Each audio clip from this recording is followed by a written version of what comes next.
ഞാൻ പറയണതൊന്ന് ഇമാജിൻ ചെയ്തോ. നിങ്ങൾ ഈ ഭൂമിയിലെ ഏറ്റവും തണുത്ത സ്ഥലത്ത് നിൽക്കുന്നുണ്ട്. ചുറ്റും നോക്കുമ്പോൾ വെളുപ്പ് മാത്രം, മരമില്ല, വീടില്ല, ശബ്ദമില്ല, കാറ്റ് മാത്രം. തുടക്കം മുതൽ അവസാനം വരെ കണ്ണെത്തുന്നിടത്തോളം വെറും മഞ്ഞ് നിറഞ്ഞ മഞ്ഞ മരുഭൂമി. ആ വെളുപ്പിനുള്ളിലൂടെ ആയിരക്കണക്കിന് പെൺകുയിനുകൾ ഒരേ ദിശ നോക്കി നടക്കുന്നുണ്ട്. അവർക്കുള്ള ഒരേ ലക്ഷ്യം അവരുടെ ജീവൻ രക്ഷിക്കണം. പക്ഷെ ആ പെൺകുൻ കൂട്ടത്തിൽ ഒരാൾ തന്റെ കൂട്ടത്തിനെ തിരിഞ്ഞു നോക്കുന്നത്. പിന്നെ മറുവശത്തേക്ക് തിരിഞ്ഞു നടക്കാൻ തുടങ്ങുന്നത് ഒറ്റയ്ക്ക്, ജസ്റ്റ് ഒറ്റയ്ക്ക്. അത് കൂട്ടത്തിന്റെ കൂടെ കടലിലേക്കല്ല പോണേ, അത് ഭക്ഷണം കിട്ടുന്ന ദിശയിലേക്കല്ല പോണേ, അത് ജീവിക്കാൻ സഹായിക്കുന്ന വഴിയിലേക്കുമല്ല. അത് നടക്കുന്നത് മലയിലേക്ക്, ശൂന്യതയിലേക്ക്, മരണത്തിലേക്ക്. ഇതിനേക്കാൾ ഭയപ്പെടുത്തുന്ന ഒരു കാര്യം എന്താണെന്നറിയാം? അത് എന്തിനാ അങ്ങനെ നടന്നതെന്ന് ഇന്ന് വരെ ആർക്കറിയില്ല. സയന്റിസ്റ്റ് സംസാരിച്ചു, ഡോക്യുമെന്ററി മേക്കർ സംസാരിച്ചു, സൈക്കോളജിസ്റ്റ് വരെ സംസാരിച്ചു. ഒരു ചെറിയ പെൺകുയിൽ ലോകം മുഴുവൻ ചർച്ച ചെയ്തുകൊണ്ടിരിക്കുന്ന ഒരു മിസ്റ്ററിയായി മാറി. ഇത് കേരളത്തെ അറിയോന്ന് എനിക്കറിയത്തില്ല, പക്ഷെ ലോകം മൊത്തം അറിയുന്ന ഒരു കാര്യം ഇത്. അതെന്താണെന്ന് നമുക്ക് നോക്കാം. Let's get start the video. The loneliest penguin. ഏകദേശം 15 വർഷങ്ങൾക്ക് മുമ്പ് വെർണർ ഹോസോങ് അന്റാർട്ടിക്കയിൽ ഒരു ഡോക്യുമെന്ററി ഷൂട്ട് ചെയ്തായിരുന്നു. ആഡലി പെൻഗ്വിനുകളുടെ ഒരു വലിയ കൂട്ടത്തെ ചിത്രീകരിക്കുമ്പോൾ ക്യാമറയിൽ ക്യാപ്ചറായ ഒരു വിചിത്ര കാഴ്ച. എല്ലാ പെൻഗ്വിനുകളും ഒരേ ദിശയിലേക്ക് കടലിലേക്ക് പോകുമ്പോൾ അവിടെയാണ് അവർക്ക് ഭക്ഷണം, റൈറ്റ്? അവിടെയാണ് ജീവിക്കാനുള്ള സാധ്യത. പക്ഷെ ഒറ്റൊരു പെൻഗ്വിൻ മാത്രം തിരിഞ്ഞ് മറുവശത്തേക്ക് നടക്കുക. അത് കൺഫ്യൂസ് ആയല്ല, അത് റാൻഡായിട്ടല്ല, തീരുമാനിച്ച പോലെ പോയിക്കൊണ്ടിരിക്കുക. അത് സ്റ്റെപ്പ് ബൈ സ്റ്റെപ്പ് മലയിലേക്ക് പോയിക്കൊണ്ടേയിരിക്കുക. ഹോസോങ് പിന്നീട് പറഞ്ഞ that penguin is heading towards certain death. എന്നാൽ ആ സാധനം നിന്നില്ല, അത് നിന്നിട്ടേ ഇല്ല. അത് അതിന്റെ വഴിക്ക് അങ്ങനെ പോയിക്കൊണ്ടിരിക്കുക മലയിലേക്ക്. ഒരു ജീവിക്കാൻ സഹായിക്കുന്ന എല്ലാ കാര്യങ്ങളും വിട്ടിട്ട് മരണത്തിലേക്ക് നടക്കുക. സേഫ്റ്റി വിട്ട്, കൂട്ടം വിട്ട്, തന്റെ കൂടെയുള്ള എല്ലാരെയും വിട്ടിട്ട് ഒറ്റയ്ക്ക് പോവാ. ആ പെൻഗ്വിൻ ഇന്നൊരു പക്ഷി മാത്രമല്ല, അതൊരു ചോദ്യമായിട്ട് മാറി. എല്ലാവർക്കും ഉദിച്ച ഒരു ക്വസ്റ്റ്യൻ, എന്തിനാ അത് പോയേ? ചിലർ ഇതിനെ മോട്ടിവേഷൻ ആയിട്ട് പറഞ്ഞു, ചിലർ ബാഡായിട്ട് പറഞ്ഞു, ചിലർ സാഡായിട്ട് പറഞ്ഞു.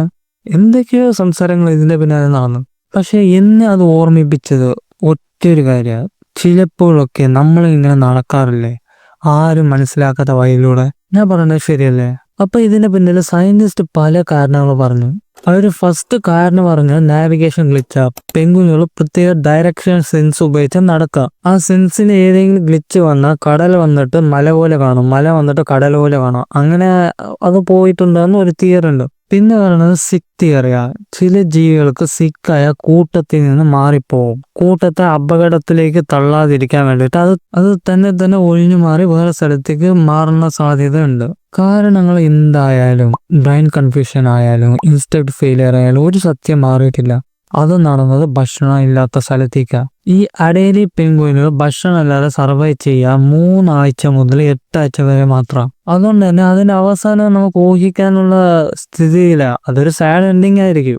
ഇനി ഇപ്പോ സയൻസ് ഒക്കെ മാറ്റി വെച്ചിട്ട് ഹേർട്ട് കൊണ്ട്, മനസ്സുകൊണ്ട് ചിന്തിച്ചു നോക്കാം. ആ ഒരു ചെറിയ ജീവി തന്റെ ലോകം മൊത്തം വിട്ടിട്ട്, കൂട്ടം വിട്ട്, സുരക്ഷ വിട്ട്, ജീവരക്ഷയ്ക്കുള്ള വഴി മൊത്തം വിട്ടിട്ട് തനിക്ക് ഇഷ്ടപ്പെട്ട പോലെ നടന്നുകൊണ്ടിരിക്കുക. മൈൻഡ് ഗ്ലിച്ച് ആയിരിക്കാം, സിക്ക് ആയിരിക്കാം, കൺഫ്യൂസ്ഡ് ആയിരിക്കാം. പക്ഷേ ആ ആദ്യത്തെ സ്റ്റെപ്പ് ക്രൗഡിൽ നിന്ന് പുറത്തോട്ട് കാല് ചവിട്ടാനുള്ള അതിന്റെ ഒരു ധൈര്യമല്ലേ, അത് എന്താ നമ്മൾ പറയാ? നമ്മൾ എത്ര പേർക്ക് ആ ധൈര്യം ഉണ്ട്? ഇപ്പോ സത്യം പറഞ്ഞാൽ നമ്മളൊക്കെ ജീവിക്കുന്നത് നമ്മുടെ ജീവിതമാണോ, അല്ലെങ്കിൽ സൊസൈറ്റി എഴുതിയിരിക്കുന്ന സ്ക്രിപ്റ്റിലാണ് ജീവിക്കണേ? ഫസ്റ്റ് ബർത്ത്, പിന്നെ study, job, marriage, settle, children, responsibility, old age, death. Template ലൈഫാ. ആട്ടിയും കൂട്ടം പോലെ ഒരാൾ ഓടുമ്പോ മറ്റുള്ളവരെല്ലാരും അതേ ദിശയ്ക്ക് ഓടാ. ഒരാളെ നിർത്തി ചോദിക്കാൻ പോലും ടൈം കാണത്തില്ല. ഇതാണ് നിങ്ങൾ ആഗ്രഹിച്ചത്? ഇതാണ് നിങ്ങൾ തേടി നടന്ന ആ ജീവിതം?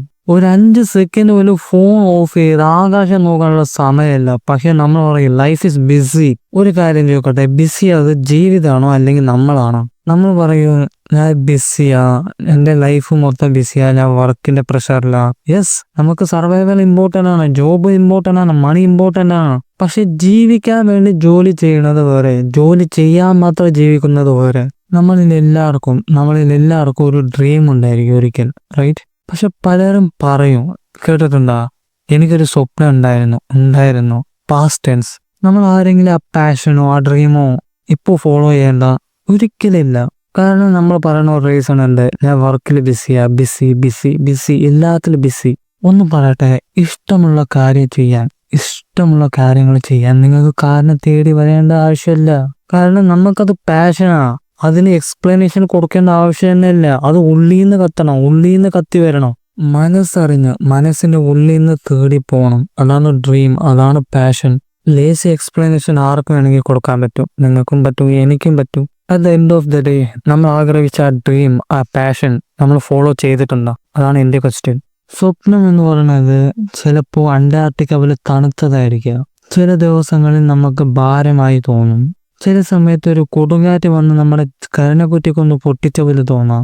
ചിലപ്പോൾ ആരും മനസ്സിലാക്കാതെ പോയ വഴികളിലൂടെ നമുക്ക് നടക്കേണ്ടി വരും. കാരണം അതൊക്കെയാണ് ഡ്രീം. ഡ്രീം എന്ന് പറഞ്ഞാൽ ഭയങ്കര കഷ്ടമായിരിക്കും. കഷ്ടപ്പെട്ട് നമുക്ക് കിട്ടുള്ളൂ. നിങ്ങൾ ചത്തിട്ടൊന്നുമില്ല, നിങ്ങൾ ഇപ്പോഴും ജീവനോടുണ്ട്. ഇപ്പോഴും നിങ്ങളുടെ കയ്യിൽ ആ സ്വപ്നത്തെ പിടിക്കാനുള്ള അവസരമുണ്ട്. നിങ്ങളുടെ മനസ്സിൽ ഇപ്പോഴും ആ സ്വപ്നമുണ്ട്, ആ ഒരു ആഗ്രഹമുണ്ട്, ആ ഒരു തീ ഇപ്പോഴും അകത്ത് കത്തിക്കൊണ്ടിരിക്കുക.